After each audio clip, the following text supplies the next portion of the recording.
Compañeros y compañeras, buenas noches, un gusto saludarles, qué bueno tenerles por acá. En un día que hoy como pareciera como asueto, yo dije hasta hoy será que había clase o no había clase. Pero sí había clase, gracias con todas las ganas del mundo porque lastimosamente esa es la desventaja que tengo yo siempre, casi tengo lunes y viernes asuetos, o lunes o viernes, ¿verdad?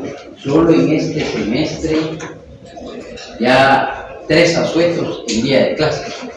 Entonces el tiempo ha sido muy corto, suspendieron el examen final, el examen primer parcial y lo trasladaron para el 12, si no estoy mal ahora, pero entonces tenemos la obligación de ir aprovechando el tiempo, ¿verdad, compañeros? Todo el tiempo del mundo y miren qué bueno que estemos presentes, porque como les digo, yo vengo ahorita caminando en los pasillos de este y de otros edificios y la universidad muerta, ¿verdad?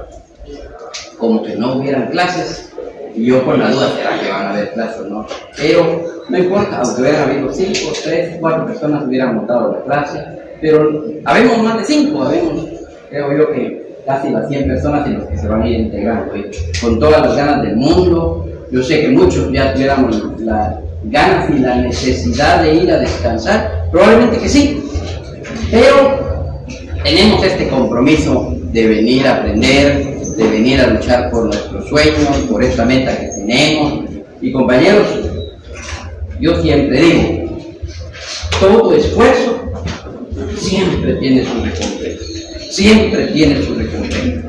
Entonces nosotros, aunque también los compañeros de trabajo, los amigos ya estén descansando, otros estén ya en el puerto, otros estén ya en la casa viendo televisión, nosotros acá no importa porque todo esfuerzo siempre tiene su recompensa. Entonces sigamos haciendo el esfuerzo porque muchos de esos que tal vez ahorita están descansando, tal vez ya se conformaron con un perito contador, con un bachillerato y puede ser que esté bien, pero nosotros no, nosotros vamos aspirando a otro grado académico con la esperanza de que eso va a valer la pena. Y yo siempre lo he dicho, miren ustedes que esta carrera es bendita esta carrera, nos da la oportunidad de tener 2 títulos, de abogado y el de notario. Tenemos un grado académico que es el de licenciado en ciencias jurídicas, porque los títulos solo son 2, abogado y notario, nosotros no tenemos el título de licenciado. La licenciatura es solo un grado académico, ustedes lo saben. ¿Cuáles son los grados académicos? La licenciatura, la maestría, eso se llama grados académicos. Nosotros tenemos un grado académico que es licenciado en Ciencias Jurídicas Sociales y los títulos de abogado y notario, esos son los 2 títulos que tenemos. Y entonces, vamos luchando por eso, por alcanzar una meta. Y miren, compañeros, yo lo puedo decir con mucho, sin caer en lo jactancioso, que si bien es cierto, esta profesión no es la panacea de nuestros problemas y nos va a resolver todo lo que no, eso es mentira también. Lo que sí es cierto es que este título universitario, que Dios primero nos lo permita, sí nos va a abrir puertas. Nos va a abrir puertas y uno en la vida lo que necesita a veces es que le abran puertas. Ya, Dios, la vida, nos abren puertas. A nosotros nos vamos a encargar de ir logrando nuestros objetivos. Así que, no obstante que hoy están tal vez descansando mucho, nosotros estamos acá, pero todo esfuerzo siempre tiene su recompensa. Existe la ley de la siembra y de la cosecha. Hoy yo sé que a ustedes les está tocando sembrar, y la siembra siempre es difícil. La siembra requiere, como el campesino, agarrar el asadón, abrir el agujero, echar la semilla, esperar a que llueva, que germine, crezca y a ver cuánto va a ser. La siembra siempre es difícil. Todo lo que quisiéramos es sembrar hoy y ya agarrar el canastillo y empezar a cosechar, no, todo tiene su momento. Entonces estamos en la etapa de la siembra y lo vamos a hacer con alegría, con ganas, con todo el esfuerzo del mundo. Da tiempo a la cosecha, en las manos de Dios ya vendrá. ya vendrá. ¿Y va a haber? Sí va a haber, compañeros, porque es una ley natural. Siempre va a haber una cosecha. ¿Y qué cosecha es la que vamos a tener? Dependiendo qué es lo que hayamos sembrado, compañeros. Entonces, ánimo, todo esfuerzo tiene su recompensa y nosotros, mientras tanto, aprendiendo. ¿Estamos en eso? Hoy voy a continuar, ya empezando la clase, con el tema que ya lo hemos iniciado de manera virtual. El título es Los actos procesales. Y ustedes están llevando el programa de estudio. Ustedes van a ver que estamos en la unidad, no estoy mal, número 4. ¿Y podemos hacer?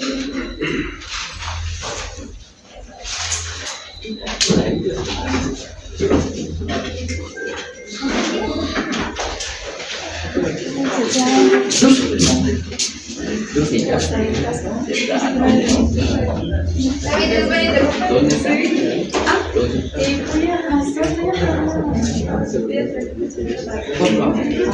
¿Qué me deja? Un tema que ya lo iniciamos de manera virtual, se llaman los actos procesales. Ya habíamos hablado que allá en Derecho 1, ustedes cuando vieron Derecho 1, hace poco tiempo, unos 4 años, allá había una unidad que hablaba de los actos y hechos jurídicos. Hoy vamos a hablar de los actos procesales. Los actos procesales son parte de los hechos jurídicos. Solo son actos dentro de un proceso. Y entonces allá habíamos visto los actos procesales. Alguien ya en la clase ya habíamos hablado de eso, de la diferencia entre actos y hechos jurídicos. Actos jurídicos y hechos jurídicos. ¿Se recuerdan? No me recuerdo quién fue el que nos hablaba. Tengo que ver si me habló exactamente. ¿Qué era lo que hablábamos en esa oportunidad? Los hechos jurídicos eran acontecimientos naturales, ¿no? Los hechos que desembocaban en ¿cómo se llama? Actividades jurídicas, ¿verdad? Como un maremoto, un terremoto, un deslave. Y los actos jurídicos eran actuaciones de las personas que generaban derechos y obligaciones, ¿verdad? En ambos, actos y hechos generan obligaciones, porque eso es la obligación de los jurídicos, que van a producir una consecuencia jurídica. Pero en los hechos no interviene la voluntad del ser humano, a diferencia de los actos jurídicos, sí interviene la voluntad de los seres humanos. Y entonces, dentro de ese mundo que se llaman actos jurídicos, hay como una especie, el género son los actos jurídicos, pero una especie de eso es los actos procesales, que son actos jurídicos también, pero son actos que, como la misma palabra lo dice, procesales, se dan dentro de un proceso. Entonces, ¿cuáles son esos actos procesales? Podemos hablar de manera general. Para esta clase estoy usando el texto de Derecho Procesal Civil Guatemalteco del doctor Mario Gordillo. Ustedes, si lo pueden comprar, enhorabuena, si no, pues esa es la base que tenemos. Clasificación. Hay básicamente, nos dice en el texto nuestro maestro Mario Gordillo, es que hay 3 clases de actos jurídicos. ¿Cuál? Los actos del órgano jurisdiccional, los actos de comunicación y los actos de documentación. Esos son los 3 grandes actos que hay. Ahora, de estos actos que desarrolla el órgano jurisdiccional, también hay actos de decisión. Actos de decisión, ustedes ya lo saben. ¿Qué quiere decir? El órgano jurisdiccional, el juez, emite actos dentro de un proceso. Actos a través de los cuales va a tomar decisiones dentro de las actuaciones que están realizando las partes procesales. Y entonces, para eso vamos a lectura el artículo 141 de la Ley del Organismo Judicial, que nos da el fundamento legal de estos actos de decisión, que son básicamente lo que llamamos o conocemos como resoluciones judiciales. Ustedes ya lo saben. ¿Cuáles son las 3 clases de resoluciones judiciales que hay? Eso ya lo saben ustedes, ¿verdad? Eso en todas las ramas del derecho. Hay tres tipos de resoluciones judiciales que pueden emitir los jueces: decretos, autos y sentencias. Punto. Eso ya lo deberíamos saber, ¿verdad? Ya, ustedes ya lo saben. Eso es en todo proceso. Siempre. Artículo 141. ¿Algún compañero o compañera de aquellos que tienen una voz así de abogado? Por favor, compañero. Capítulo 4. Las resoluciones en general. Artículo 141. Clasificación. Las resoluciones judiciales son: A. Decretos que son determinaciones de trámite. B. Autos que deciden materia que no es de simple trámite, o bien resuelven incidentes o el asunto principal antes de finalizar el trámite. Los autos deberán razonarse debidamente. Y C. Sentencias, que deciden el asunto principal después de agotados los trámites del proceso, y aquellas que sin llenar estos requisitos sean designadas como tales por la ley. Entonces, el 141, que es un artículo de memoria, gracias, compañero. El 141 de la ley del organismo judicial nos regula cuáles son los actos de decisión que en el proceso se llaman resoluciones judiciales. Eso ustedes ya lo saben, y esto es para la vida, compañeros. Para la vida. Y pregunta de examen: ¿cuáles son los tres tipos de resoluciones? Y saberlo de memoria, esto lo debemos de saber siempre. Octavo semestre de Derecho. ¿Cuáles son los tres tipos de resoluciones que va a emitir un juzgado? Siempre, estas van a ser las únicas resoluciones que hay: decretos, autos y sentencias. Eso es de memoria. ¿Qué son los decretos? Pregunta: ¿algún compañero que yo sé que tenga la oportunidad ya de conocer algún decreto? ¿Alguien que pueda levantar la mano y nos pueda explicar? Por favor. Sí, compañero, por favor. Hablen fuerte. Un decreto es una resolución que emite un juzgado al momento de darle trámite o algo para rechazarlo. Por ejemplo, cuando se presenta una demanda, entonces el juzgado debe de presentar un decreto el cual dice que se la admite o que no la admite. Eso sería un decreto, por ejemplo.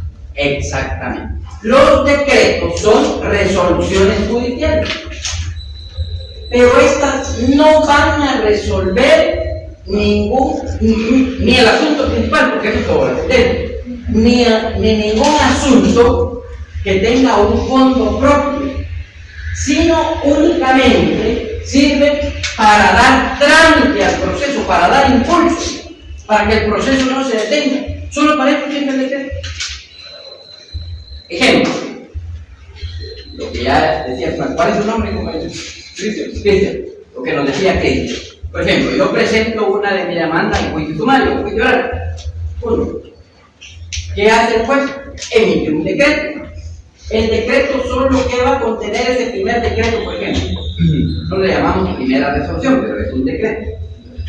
Uno, que se tiene por presentada la demanda, que se tiene por aceptado el abogado que se ha propuesto, que se tiene por admitido o rechazado el trámite para el cual se presentó, que se tiene por aceptado el casillero electrónico o la dirección que se propone para notificar. Eso resuelve un decreto. Segundo, que ya estamos en el periodo de prueba, por ejemplo, de un proceso. Entonces yo presento un memorial como abogado. Usted nos dice: señor juez, ya estamos en el periodo de prueba. Yo le solicito que abra prueba el proceso. Ahí no va a resolver nada de fondo el juez. ¿Qué resuelve? Bueno, usted tiene por admitido el proceso, el memorial donde se presenta, y numeral 2. Se abre a prueba el presente proceso por el plazo común de 30 días. Punto. Notifique. Eso es el decreto, solo es dar trámite. Ya van a conocer ustedes que en el proceso civil hay una etapa que se llama vista. No me pregunten que ya lo vamos, la vista. Entonces, usted presenta, bueno, ya terminó el periodo de prueba, ahora viene la etapa de vista. Después lo pudiera resolver de oficio, pero a este le va a olvidar. Yo voy a presentar el memorial porque yo necesito que el proceso camine. Así de identificar la calle, no tiene que ser el proceso, pero que camine desde el sábado. Voy a presentarle un memorial al juez solicitándole que, como ya terminó el periodo de prueba, que abra la otra etapa de prueba, de la otra etapa del proceso que se llama vista. Entonces le solicito, señor juez, bla, bla, bla, mi memorial, solicito que se dé apertura a la etapa de la vista del presente proceso. Entonces, ¿qué hace el juez? Recibe el memorial, lo reciben en la comisaría del juzgado, el comisario se lo pasa al oficial, el oficial hace un proyecto de resolución y la firma el juez. ¿Y qué va a decir esa resolución? Que este es un decreto. Son sencillos. Se tiene por admitido el memorial que se presentó. 2. Que se señala día y hora para la vista. Se señala el día 13 de marzo del año 2026 a las 9 horas para que se dé la etapa de la vista. Eso es un decreto. No resuelve fondos del asunto. Segundo, ¿cuál es el otro tipo de resolución? Los autos. Los autos, también en la doctrina, se le denominan providencias interlocutorias. A los autos también en la doctrina se le llaman providencias interlocutorias. Pero vamos.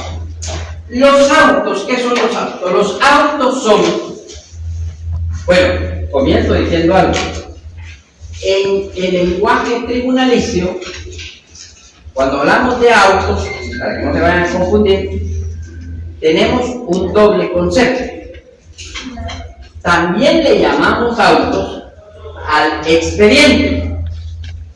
Cuando dice consta en autos, consta en autos quiere decir, por ejemplo, el concepto es que consta en el expediente. O sea, la palabra, el término auto tiene una doble concepto. Se le va a llamar mucho como sinónimo de expediente, pero como ahorita estamos hablando de los actos procesales, el auto, una de las definiciones, creo que es la básica, es que auto también es un tipo de resolución. Y los autos, como un tipo de resolución, son aquellas resoluciones que no resuelven el asunto principal. Porque ¿qué resolución resuelve el asunto principal? La sentencia. El auto no resuelve el asunto principal, pero sí resuelve un asunto de importancia dentro del proceso. Sí resuelve algo importante dentro del proceso. Y así como lo señala el artículo 141, literal B, deciden materia que no es simple trámite, no es por simple trámite. O bien resuelven incidentes o el asunto principal antes de finalizar el trámite. ¿Cómo está esto que parece confuso pero que no lo es?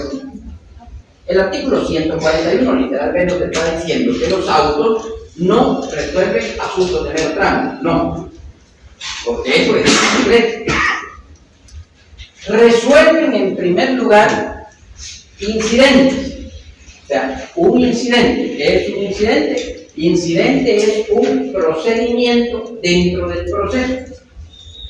Hay asuntos que hay que resolverlos a través de un proceso en pequeñito. Por eso es procedimiento. Los procedimientos son procesos en pequeño que van dentro del asunto principal y esos incidentes están regulados del artículo.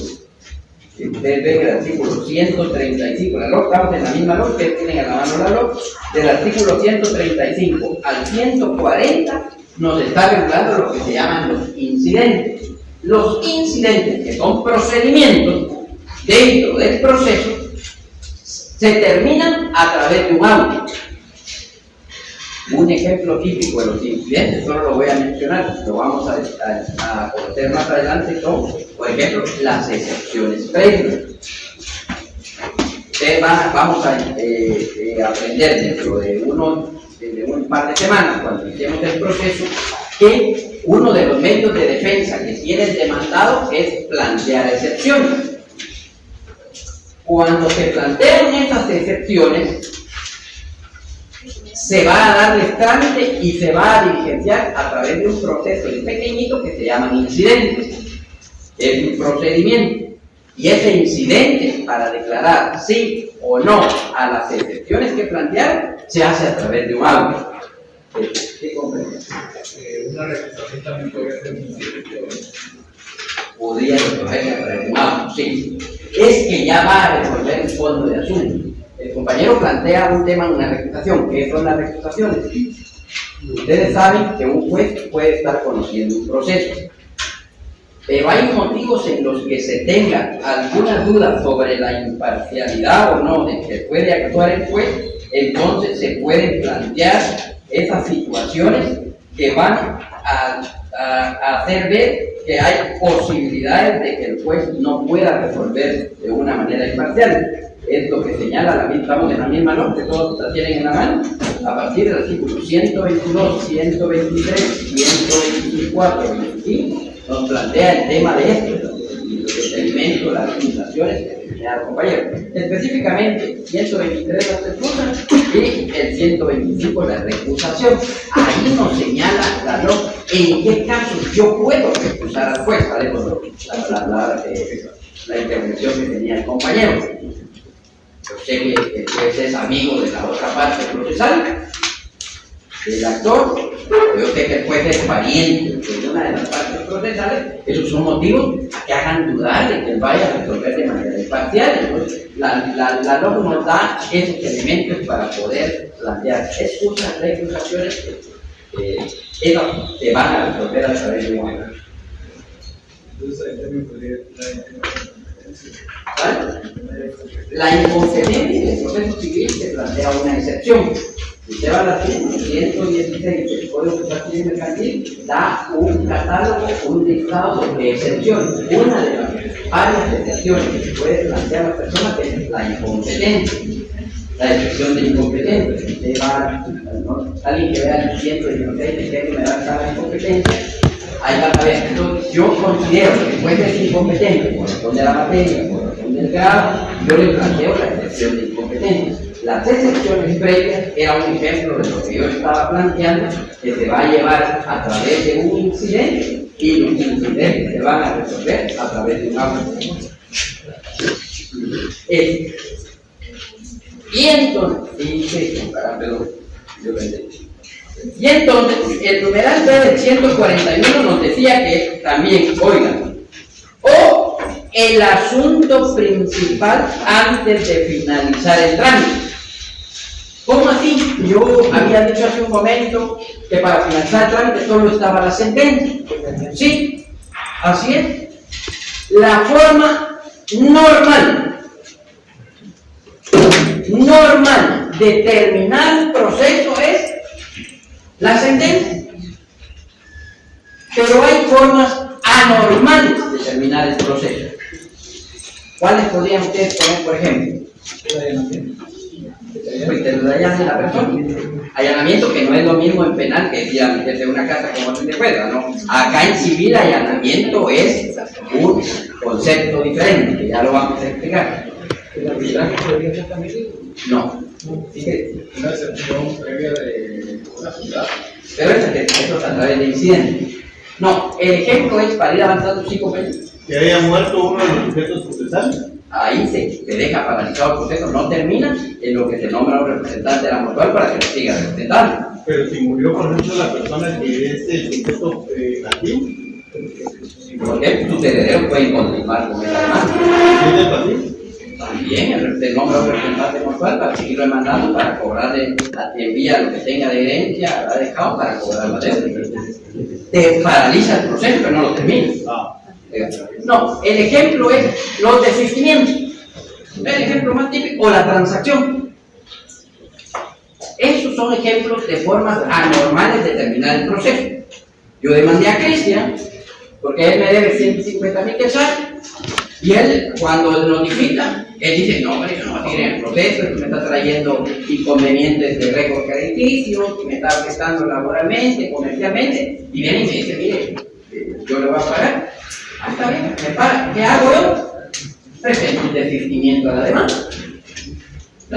O el mismo ejemplo. Cristian me debe 150,000 y me dice: miren, no, yo no le debo 150,000, pero espera que yo le pagué ya 25.000, otros son 125.000, pero mire, yo estoy un poco mal económicamente, yo solo le quiero pagar 115.000, podemos hacer este acuerdo. También, eso es una transacción. Y también se presenta un memorial de transacción para poder. Entonces, esas son las formas de trabajar. Y esa transacción, cuando se presenta en memorial o la solicitud de desistimiento, ¿qué resuelve el juez? ¿Qué resolución emite? Un auto. Un auto donde aprueba el desistimiento, donde aprueba la transacción. Y el último, el de la T, es la sentencia. Que la sentencia, ustedes ya saben, es por eso se llama también resolución final. La sentencia, que se llama también resolución final, es la forma normal de terminar el proceso. En un proceso pueden haber 3, 4, 5 autos. Pero en un proceso, sí, solo va a haber una sentencia. Bien, no van a haber 5 sentencias. La sentencia se da hasta finalizar el proceso. Autos pueden haber diversos. Entonces, esos son los actos de decisión. Esto era un recordatorio, ustedes ya lo habían visto en Teoría General del Proceso. De actos de comunicación. Sí, compañero. Solo disculpe. La definición que tengo yo aquí establecida como decreto sería una decisión que da trámite al proceso. ¿Estaría correcto? Solo es para impulsar el proceso, para darle continuidad al proceso. Gracias. Resuelve solo un asunto de mero trámite. Resuelve un asunto solo de mero trámite. Señor juez, solicito que abra prueba el proceso. Que abra prueba. Señor juez, solicito que se añade día y hora para la vista, señor. Señor juez, solicito que convoque a los testigos para que puedan entrar. Señor juez, solicito que me emita un edicto. Solo cosas de trámite. Una decisión que necesita quedar plasmada que está dando. ¿Perdón? Sería una decisión que se está tomando, pero que solamente tiene que quedar plasmada por trámite. Sí, solo es para dar trámite. No. Siempre es una resolución, siempre es una decisión, pero solo es para dar trámite. Disculpe, ahí se puede pedir una reprogramación de Una audiencia. ¿Sí? Que la audiencia la habían programado por error en el juzgado el 1 de mayo. Usted se acuerda y no, el 1 de mayo está suelta. Yo solicito que me la reprograme la audiencia. Entonces ya el juez se reprograma. Ese es un ejemplo. Solo es cuestiones de trámite. Pero vamos a seguir avanzando. Actos de comunicación. También dentro de los actos procesales están los actos de comunicación, que como la misma palabra lo dice, son actos a través de los cuales los órganos jurisdiccionales van a dar a conocer a las partes procesales decisiones que se han tomado dentro del proceso. Los actos de comunicación solo sirven como actos para comunicar a las partes que se están tomando decisiones para que ellos se enteren y para que ellos puedan asumir alguna actitud procesal. Ese es el sentido. Dentro de los actos de comunicación tenemos básicamente 4. Las notificaciones, las citaciones, el emplazamiento y el requerimiento. Estoy un poco rápido porque María Fernanda, ¿dónde está María Fernanda? María Fernanda ya les compartió un resumen de lo que iba a ser la presentación. No, María Fernanda Salazar, no está. Los actos de comunicación son emanadas siempre por el juzgado. Todos estos actos los emite el órgano jurisdiccional. Al igual que en derecho penal, el juez viene siendo como el actor contralor de todo el proceso. Sí, el juez en todos los procesos siempre es como un árbitro. Sí. Les había compartido el resumen de lo que iba a ser la presentación. Si no, era lo que habíamos iniciado en la clase y ustedes, estoy usando como base para los que acaban de venir, el documento del doctor Mario Gordillo, para que lo podamos hacer. Pero esto fue un resumen de teoría general del proceso. Esto es teoría general del proceso. ¿En qué semestre se lleva teoría general del proceso? Bien, se lleva un curso. Tercer semestre. Esto es solo un recordatorio de ya. Entonces, por eso estoy avanzando, porque quiero terminar de una vez con este punto. Primer acto de comunicación, las notificaciones. ¿Qué son las notificaciones, compañeros? ¿Qué son las notificaciones? Son las formas como se manifiesta una resolución Sí. temporal por parte del Estado. Sentido común, ¿verdad? Sentido común. La notificación, voy a tomar las palabras del compañero, es una manifestación para dar a conocer las decisiones de los órganos jurisdiccionales. Las notificaciones son el medio que la ley prevé al órgano jurisdiccional para dar a conocer las resoluciones. O sea, el juez emite 3 tipos de resoluciones, ya lo sabemos. Decretos, autos, sentencias. ¿Cómo las va a dar a conocer el juez? ¿Perdón? Sí, por escrito, en la forma. Pero ¿cuál es el acto procesal? La notificación. Cuando a mí me notifican, me están compartiendo un decreto, un auto o una sentencia que el juez me emitió. ¿Para qué? Para que yo me entere de lo que él resolvió. Ya sea porque lo haya pedido yo como parte procesal o porque lo haya pedido mi contraparte. Entonces, esa es la notificación. Alguien que me lea el artículo 66 Código Procesal Civil y Mercantil, por favor. Toda resolución debe hacerse saber a las partes en la forma legal y con ello no quedan obligadas ni se les puede afectar en sus derechos. También se notificará a las otras personas a quienes la resolución se refiera. Las notificaciones se harán según el caso, personalmente, por medios electrónicos y por registrados del tribunal. Entonces, toda resolución, oigan cómo empieza el artículo 6.6, toda resolución debe, es un imperativo, debe hacerse saber a las partes en la forma legal y sin que ellos no quedan obligados. O sea, la resolución siempre hay que notificarla si hay una forma. No es como el notificador se le antoje y como él quiera hacerlo. Debe guardar una forma. Entonces, las notificaciones son esos medios para hacer. Ahí nos señala el artículo 6.6 las clases de notificaciones que hay. 1. Personalmente, por medios electrónicos y por los estrados del tribunal. ¿Verdad?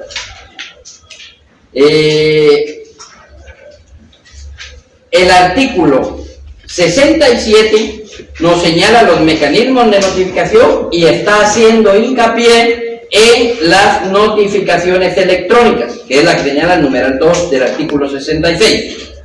El artículo 68 nos señala cuáles son las notificaciones por los estrados, que es lo que señala el numeral 3 del artículo 66. Y el artículo 71 nos señala las notificaciones personales, que es la que señala el numeral 1 del artículo 66. Yo le escribí aquí, es obligación que lo leamos, viene en el examen, del artículo 66 al 85, Código Procesal Civil y Mercantil. Ahí nos da toda la normativa respecto a las notificaciones. Las notificaciones tienen los elementos que deben llenar para que puedan tener plena legalidad y vigencia una notificación. Licenciado, disculpe, al igual que en derecho penal, acá también se utilizan casilleros electrónicos. Sí, son los medios electrónicos que va el numeral 2 del 76. Todos los mismos casilleros electrónicos que se llevan en penal se llevan también en civil y mercantil. Exactamente. Ahora, cuando ustedes se van a graduar, yo primero, dentro de 2 años, ustedes deben de ir a inscribirse al registro de abogados que pertenece al organismo judicial. El organismo judicial tiene su registro de abogados. Y en el registro de abogados ustedes se inscriben, se juramentan, se van a inscribir en los libros que hay y tienen que registrar la firma y sello que van a utilizar durante el ejercicio de la profesión y les van a dar un casillero electrónico. ¿Qué quiere decir? Yo voy a tener como abogado mi propio casillero para que cuando yo plantee una demanda o conteste una demanda, pues deba de usar ese casillero electrónico. El actor, en el momento en el que presenta la demanda, el abogado que auxilia al actor, él de una vez debe señalar casillero electrónico. El actor, ahí él de una vez. Ese es un motivo de rechazo de demanda. Muchos abogados, entiendo yo, los que están desactualizados, señalan solo dirección física. y no señalan dirección casillero electrónico, y la ley sí es tajante en el sentido que no señalar casillero electrónico es motivo para rechazar la demanda. Entonces, en este primer momento, el abogado del actor señala de una vez casillero electrónico. ¿Qué es el casillero electrónico? Es que electrónicamente de la computadora, del sistema del organismo judicial, le notifican de una vez a su dirección electrónica al abogado, electrónicamente. El demandado, bueno, al demandado, la primera vez que hay que notificarle, no se puede hacer por casillero electrónico. Al demandado hay que señalar un lugar físico para ir a notificar. Y ahí entonces, para notificar al demandado, sí debe de señalarse dirección física. Ustedes van al artículo 61 del Código Procesal Civil y Mercantil, 61, y ven el numeral, este tiene varios numerales, el 61, el numeral 5 es obligación que en la demanda de una vez se señale el nombre y apellido del demandado, pero también la residencia, o sea, el lugar donde se le va a notificar, ¿verdad? Porque esa es la obligación. Entonces, regreso al artículo 66. El artículo 66 nos señala 3 clases de notificaciones, o sea, de actos de comunicación que se llaman notificaciones. Notificaciones personales, notificaciones por medios electrónicos y notificaciones por los estrados del tribunal. ¿Alguien que sepa la diferencia en cuanto a estas 3 clases de notificaciones? Por favor, compañero, con voz fuerte para que lo escuchemos. Personalmente, cuando llegan al lugar designado, a dársela a la persona, por medio de medios electrónicos, lo que sea igual, ¿verdad? Hay que darlo, y si ya no tiene, pues se manda al casillero electrónico. Y por los estratos de los tribunales, cuando antes los tribunales tenían unos comunicadores, No, todavía. las notificaciones. Exactamente, así es. Esos son los 3 tipos de notificación.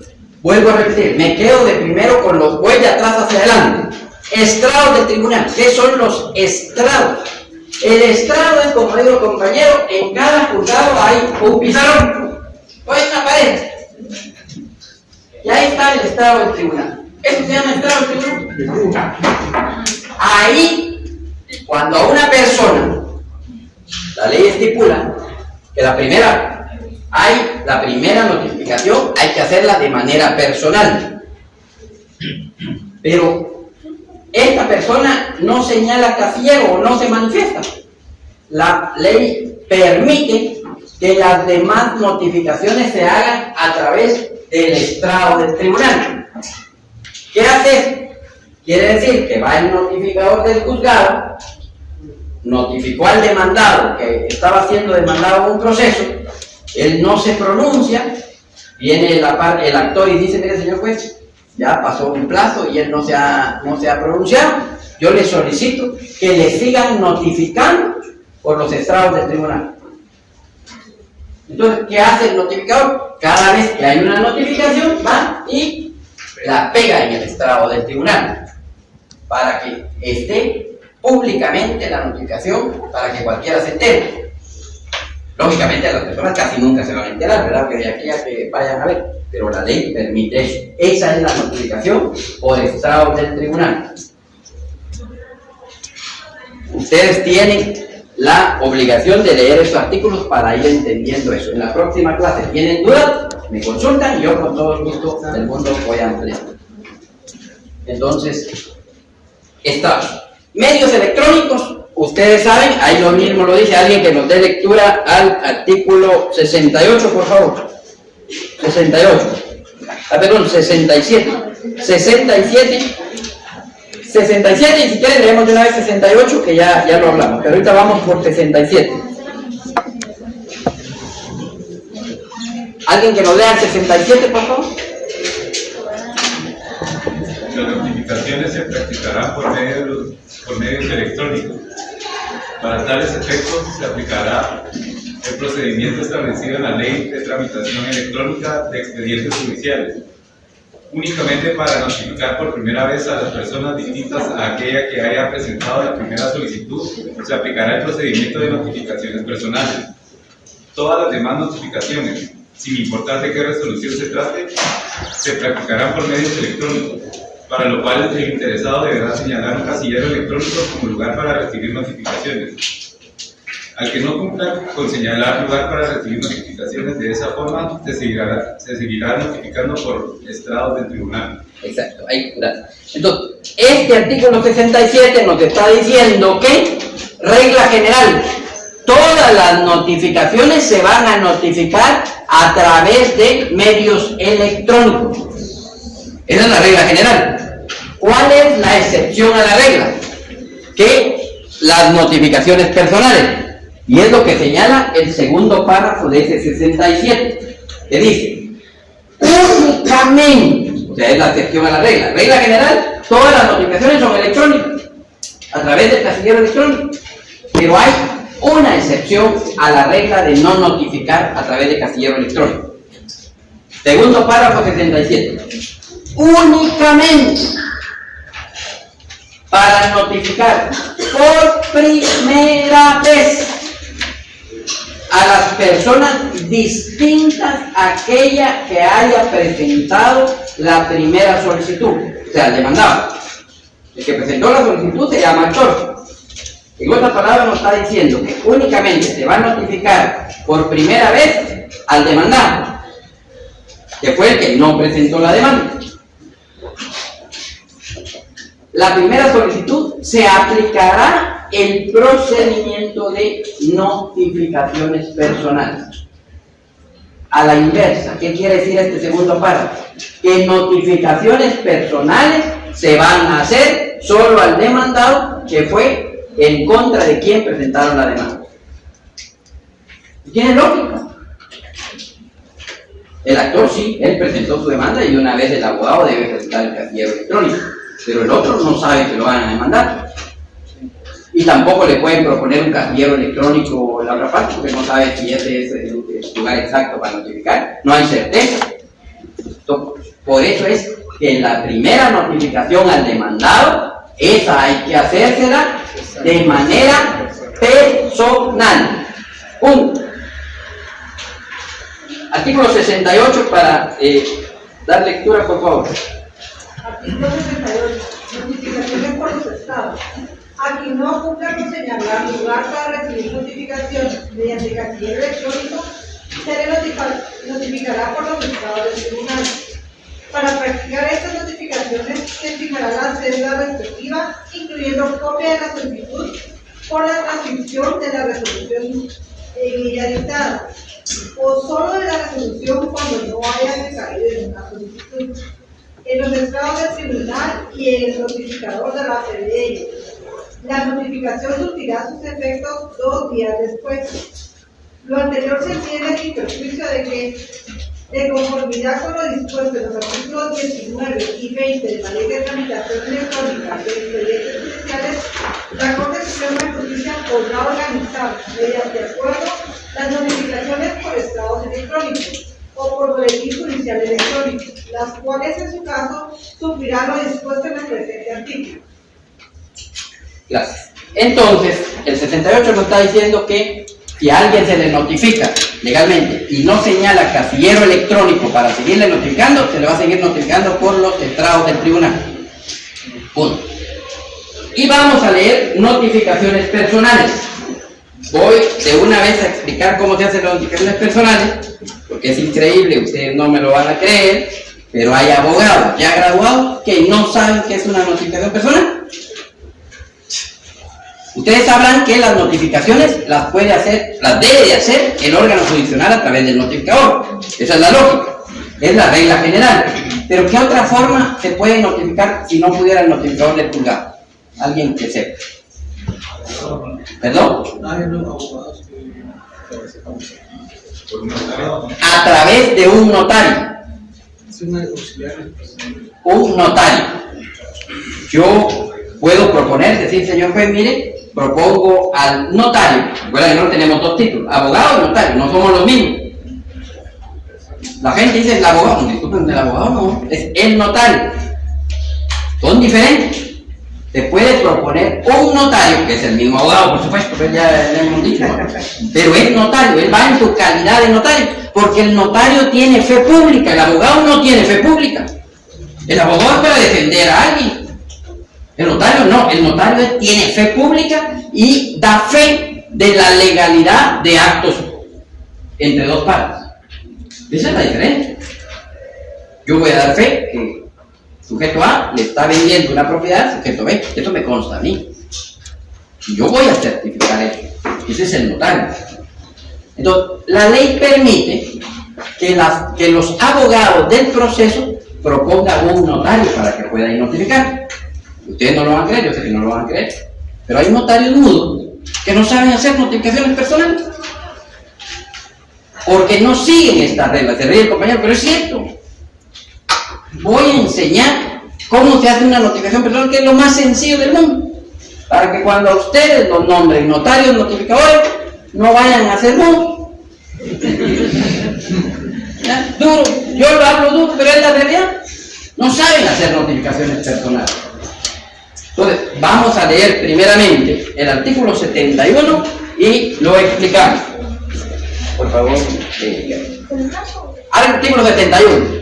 Artículo 71. Porque le vaya bien. Tema de notificaciones personales. Para hacer las notificaciones personales, el notificador del tribunal o un notario designado por el juez a costa del solicitante, cuyo nombramiento recaerá preferentemente en el propuesto por el interesado, irá a la casa que haya indicado este y, en su defecto, a la de su residencia conocida o lugar donde habitualmente se encuentre, y si no lo hallare, hará la notificación por medio de cédula que entregará a los familiares o domésticos o a cualquier otra persona que viva en la casa. Si se negaren a recibirla, el notificador la aplicará en la puerta de la casa y expresará al pie de la cédula la fecha y la hora de la entrega y pondrá en el expediente razón de haber notificado en esa forma.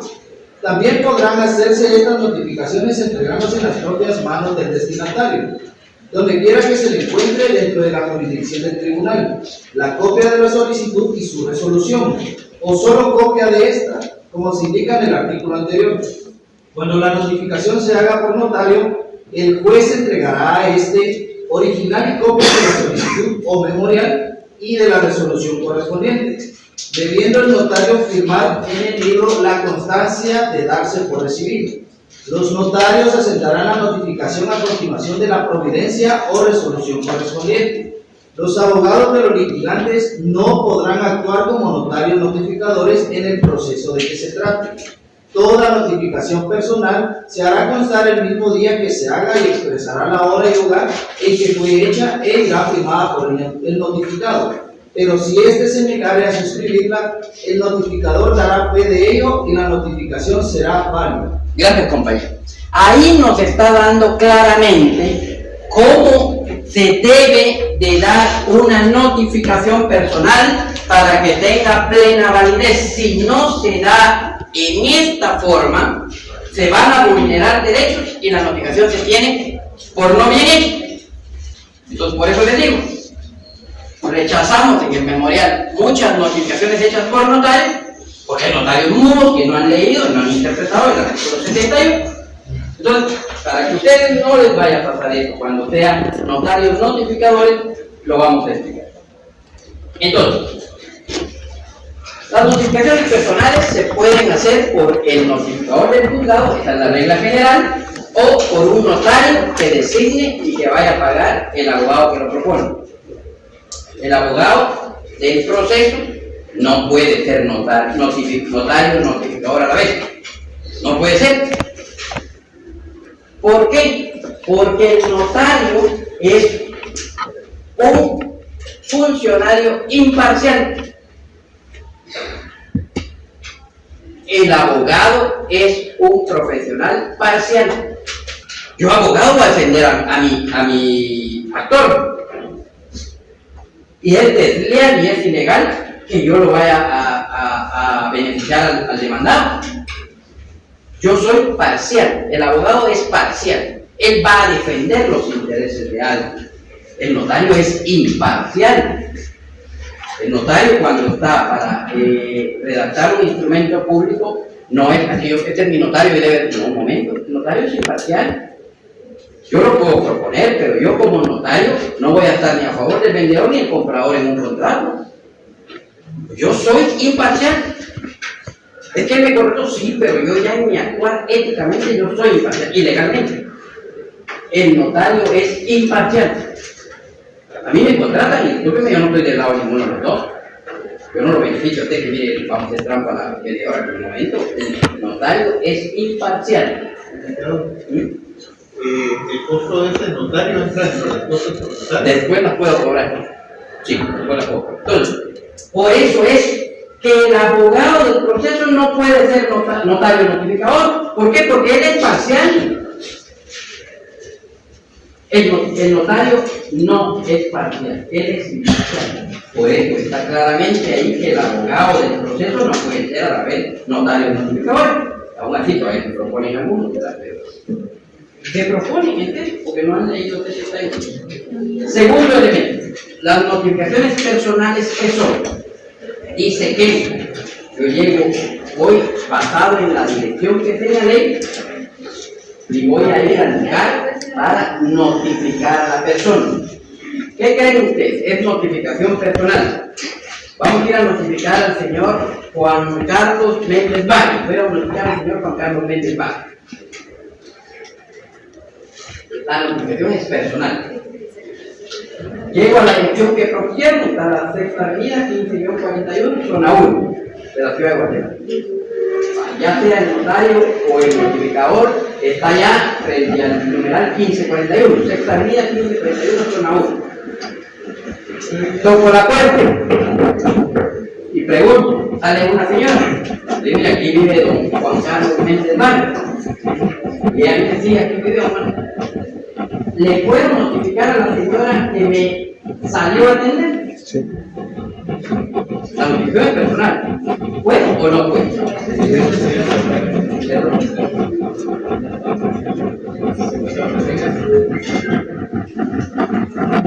¿Puedo notificar? No me salió a atender los Juan Carlos. Me salió a atender la hermana. ¿Sí puede ir cualquier otra persona? Sí. Que viva en la casa. Muchos notarios mudos, digo hablando de los mudos, no de los mudos, creen que la notificación, como el nombre es personal, se la debo de entregar directamente a la persona. No. Y es lo que dice el artículo 71. Digo, leo el artículo 71. Irá a la casa que haya indicado este y en su defecto a la residencia conocida al lugar altamente se encuentre, y si no lo hallare, a dar la indicación por medio de cédula que entregará a los familiares o domésticos o a cualquier otra persona que viva en la casa. Punto. Eso también es notificación personal. Notificación personal no es sinónimo que yo te la voy a entregar a él. No. Punto. Errores que se cometen. Sí. Segundo. Fíjense, yo tuve problemas una vez con un notificador porque cuando él iba a notificar, él decía, es que lo que sucede es que dice que no lo conocen. O sea, iban a la dirección y decían, es que como dice que no lo conocen, Entonces no recibieron la notificación. Pero es el lugar. Pero es el lugar. Entonces yo le decía, pero mire, es el lugar que está destinado para notificar. Entonces, esa notificación usted la tiene que dejar, ¿lo conozca o no lo conozca? Pregunta. El ejemplo que ustedes lo comen. Llego a la misma dirección. Sexta avenida 15-41, zona 1. Estoy ahí. Esta es en la casa. Esta es la puerta de la residencia de abuelo. No. Sale una señora. Me dice, no, él no lo conozco, pero yo estoy seguro que es sexta avenida 15-41. Yo le digo, mire, le vengo a notificar a él porque aquí es el lugar. ¿Qué hago yo como notario, notificador o notificador ante eso? O ella dice, no, aquí no vive. O ella me dice, mire, sí, aquí vive, pero ya no vive aquí en Guatemala, vive en Quiché. Se nota que se le va a firmar y se le pega la notificación. Va, primero, gracias. Una cédula de notificación. Una cédula de notificación. Ahorita voy a explicar, surge otro tema, la cédula de notificación. Sí, compañero. El artículo establece entregar a Sí. los familiares o domésticos o cualquier otra persona que viva en la casa. Acá. No importa qué vínculo tenga, si alguien atiende a la Sí. casa se le puede entregar. Sigue leyendo, yo pensé que eso iba a leer el compañero. Punto y seguido. Punto y seguido. Sigo leyendo el detalle. Dice, si se negaren a recibirla, ¿cómo?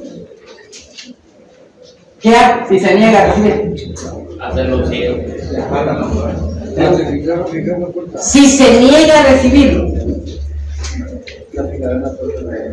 hago la razón en la cédula de notificación y digo, me atendió una señora de sexo femenino que se negó a identificarse y razón por la cual la dejo pegada en la puerta de la casa. Sencillo. ¿Qué dice el notario notificador? Mire, vengo a notificar a Juan Carlos Méndez Vargas. No, él no vive aquí, o ya no está, el sinvergüenza se fue, que no sé qué. Pero mire, le voy a dejar notificar, no, él no va a adquirir ese problema de él, que él vaya a resolver. Ah, no se preocupe. Si el notario no me pongo a alegar con él, no se preocupe. La dejo pegada. ¿Está bien hecha esa notificación? Sí, está bien hecha.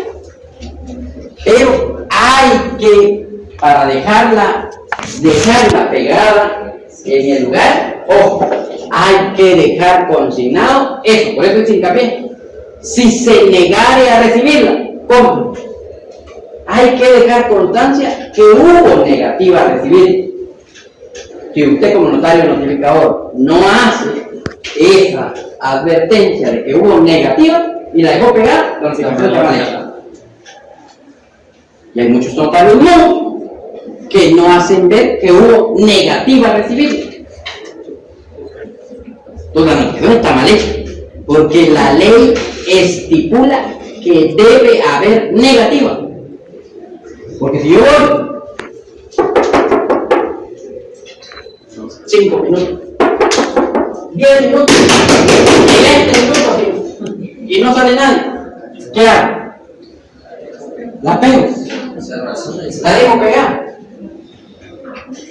Pregunta, ¿la dejo pegar? ¿Por qué no? Porque no hubo negativa. Y hay muchos notarios nuevos que hacen eso. Yo me tocando durante 5 minutos de no hacer, después la dejé pegada en la puerta. O debajo de la puerta las metes. O la dejé debajo. Solo se deja pegada si hubo negativa a recibir. Sí. En el caso de las zonas rojas, ¿qué se hace para notificarse? Una vez no se haga de esta forma, no está bien. Que se paga la persona como no notificada, al final si la cita. Esta es la forma para notificar. No se hace de esta manera, la notificación está mal hecha. Y voy a apoyar a la policía en esos casos. ¿Sí? Ahí Ahí está. es una zona muy problemática. Digamos las calaveras de la zona 3, ahí. Vaya a llamar al ejército, llame a la policía, vaya, pero hay que hacerlo de esta manera. ¿Qué pasaría, por ejemplo, si la persona sí estaba ahí, pero se mudó? Lo notifican ahí, seguiría el juicio de rebeldía, sería por notificado igual. Sí, depende de la notificación. Si fue vía contractual, esa es la notificación que usted señaló, dirección de un contrato, esa notificación se tiene por bien hecha. Es válido. Sí. ¿Lo seguirían en rebeldía el juicio? Porque él no sepa. Sí, él se tuvo por bien hecha la notificación y se continúa. Sí. Eso le iba a decir, lo delicado de las notificaciones es que muchas veces llevan plazo, ¿verdad? Y entonces, si la persona, por X o Y razón, no se entera que tiene un plazo para X o Y actuación, pues el proceso sigue, pero lamentablemente ella no va a tener la opción de poder Exacto. oponerse. Entonces, sí, solo así lo avanza. Entonces, cuando un notificador, ya sea el notario o el notificador del juzgado, va a notificar, va a llevar lógicamente una copia de la resolución, ya sea el decreto o autosentencia, que va a notificar. ¿Sabe? Debe llevar una copia. Si se presentó algún memorial, también debe llevar la copia de ese memorial que se presentó. Por ejemplo, si yo voy a ir a notificar la demanda o la persona demandada, tiene que apuntar la copia de la demanda, los documentos que tenga acompañada esa demanda, si llevaba una certificación de nacimiento, y debe ir acompañada la resolución que emitió el juez, decreto, autosentencia. Debe llevar esos documentos, pero el notificador, ya sea el notario o el del juez, va a tener que hacer algo que se llama la cédula de notificación. La cédula de notificación, y esto es lo que señala, y alguien que nos lo pueda leer así rápido, el artículo 72. Por favor. Alguien que nos lea el 72, así rápido, por favor, compañeros. La cédula debe contener la identificación del proceso, la fecha y la hora en que se hace la notificación, el nombre y apellidos de la persona a quien se entregue la copia de la resolución y la del escrito. En su caso, la advertencia de haberse entregado o fijado en la puerta, la firma del notificador y el sello del tribunal y del notario. En su caso. Exacto. El artículo 74 es bien importante también, compañeros, que me había olvidado. El 74. ¿En qué casos sí se debe de abstener de hacer la notificación? Alguien que nos lea el 74, una vez, por favor, compañero, así fuerte y rápido. Cuando el notificador sepa, o constate personalmente o por informes que le den en la casa de la persona que deba ser notificada, que ésta se haya ausente de la República o hubiere fallecido, se abstendrá de entregar o fijar cédula y pondrá razón en los autos, haciendo constar cómo lo supo y quiénes le dieron la información, para que el tribunal disponga lo que deba hacerse. Exacto. Dos casos donde sí se debe abstener de notificar. La notificación no está bien hecha, no puede dejarla pegada. Cuando hay ausencia y cuando se informe que la persona ha fallecido. Esos dos casos nada más. Pero entonces, regreso a la cédula de notificación. Entonces, aparte de lo que el notificador va a ir a notificar, ya sea la resolución y los documentos, él debe hacer una cédula de notificación, que es un documento sencillo, cuando dice Ciudad de Guatemala, el día de hoy, ¿qué fecha es hoy? 27 de febrero del año 2026, siendo las 10 horas con 15 minutos, constituido en la Sexta Avenida, 15-41, zona 1 de la ciudad capital.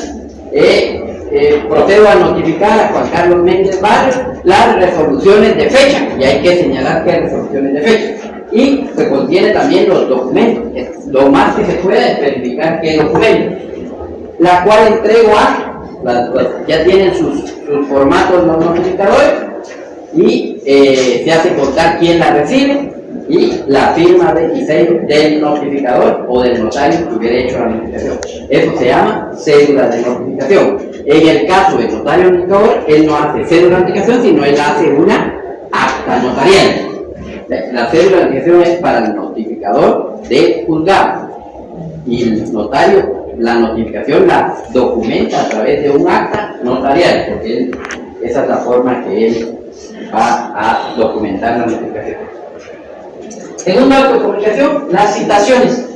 Las citaciones son órdenes el juez da a una persona para que comparezca a un acto o una diligencia. Eso es la citación, que es diferente a la notificación. La citación es se notifica, se informa al señor Jorge Mario Barrios Velázquez que debe comparecer a este órgano jurisdiccional el día 13 de marzo del año 2026 a las 10 horas para poder declarar en calidad de testigo de su proceso. Ese es un ejemplo de una citación. ¿Verdad? Es diferente la citación. La notificación es darle a conocer. La citación es una orden para que se presente al juzgado o se haga alguna diligencia. Eso es diferente, ¿verdad? El otro es el emplazamiento, otro acto de comunicación. ¿Qué es emplazar? Emplazar es dar a conocer a una persona de algún acto procesal para que él asuma una actitud procesal. Ya lo vamos a ver más adelante cuando estemos viendo el proceso ordinario que vemos en este curso, que, por ejemplo, cuando al demandado se le notifica la primera resolución donde se le está informando que fue demandado, ahí también aparece, aparte de querer notificar, aparece la institución procesal del emplazamiento, que es manifestarle a él que fue demandado. ¿Para qué? Para que él asuma una actitud procesal. Eso es el emplazamiento. Y después también tenemos el requerimiento. El requerimiento básicamente se da en los juicios ejecutivos. Lo vamos a ver en otro semestre, Derecho Procesal Civil 2, que hay juicios ejecutivos. Los juicios ejecutivos se basa en un título ejecutivo en el cual ya se va a ejercer un derecho. Entonces, cuando se llega a notificar, aparte de notificarle que ha sido demandado o darle a conocer una resolución, se le requiere también de pago. Dice, mire, yo también vengo a cobrarle a usted los 500.000 quetzales o los 100.000 quetzales. Eso es el requerimiento, pero no voy a entrar a profundizar mucho para que no lo vaya a confundir. Lo vamos a ver en los juicios ejecutivos del otro año, que aparece la figura de el requerimiento. Sí, ese es el de las tarjetas de crédito. Por ejemplo, puede ser un título ejecutivo. Entonces, esos son los 4 actos de comunicación. Notificación para dar a conocer las resoluciones judiciales, las citaciones para ordenar a alguien que comparezca a un acto de diligencia, el emplazamiento es darle a conocer que fue demandado para que asuma una actitud procesal, y el requerimiento es, como la palabra lo dice, es requerirle de pago a una persona dentro de un juicio ejecutivo. Obligación del 66 al 85, Código Procesal Civil y Mercantil. Cualquiera de estos artículos puede venir en el examen. Actos de documentación, con esto concluyo. Los actos de documentación también son actos procesales, son los medios a través de los cuales, como la misma palabra lo dice, medios a través de los cuales se documenta o se deja constancia de los actos que se vayan realizando dentro del órgano jurisdiccional. O sea, vuelvo a repetir, los actos de documentación, como la misma palabra lo dice, son los actos procesales a través de los cuales el órgano jurisdiccional va a documentar, o sea, a dejar constancia dentro del proceso de los actos o diligencias que se den dentro del proceso. El ejemplo típico es las actas. Las actas que se redactan, no que se levantan, dice uno, pero las actas no se levantan porque no se han caído. Las actas se redactan, las actas que se redactan en los órganos jurisdiccionales es un ejemplo típico de los actos de documentación. A través de las actas que se redactan va a quedar constancia de lo que aconteció en una diligencia de un órgano jurisdiccional. Y por ejemplo, vamos a tener la declaración de un testigo, a través de esa acta se va a documentar cuál fue la intervención del testigo. Si vamos a ir a hacer un reconocimiento judicial en una casa, por ejemplo, que fuera del juzgado, el oficial también va a redactar un acta donde va a contar qué fue lo que aconteció en esa diligencia de reconocimiento judicial. Esos son los actos de documentación. ¿Dudas, comentarios, compañeros? Creo que estamos sobre el tiempo.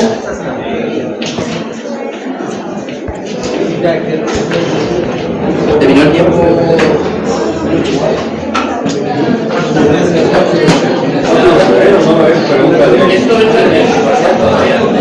Sí. Primer examen parcial, ¿hasta dónde llega? Hasta el último día de clase que tengamos previo al primer examen parcial. ¿Cuándo es? ¿Qué fecha es? Comenzamos el lunes.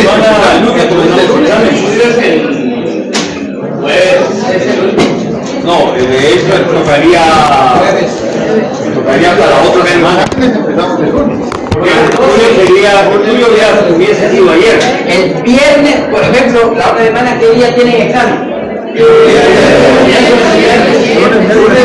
Esta semana no tengo clase, no, porque tengo examen lunes y viernes. La siguiente, Martes le toca con usted. entonces lunes no hay clase, ¿verdad? Y jueves. Podemos hacer el lunes un repaso. Sería fantástico. Lunes, antes del examen, vamos a hacer repaso. Muy bien. Gracias. Después del examen el martes, ¿qué otro día? Ahí sería viernes, jueves el último. Y jueves el último, viernes venimos a clase. Viernes sería virtual. Hay clase virtual. ¿Por qué? Hasta lunes. ¿Por qué? ¿Por qué? No, compadre, es que no estoy preguntando. Es que no estoy preguntando. Yo estoy diciendo que el próximo viernes hay clase. Ah, sería de hoy. No se confunde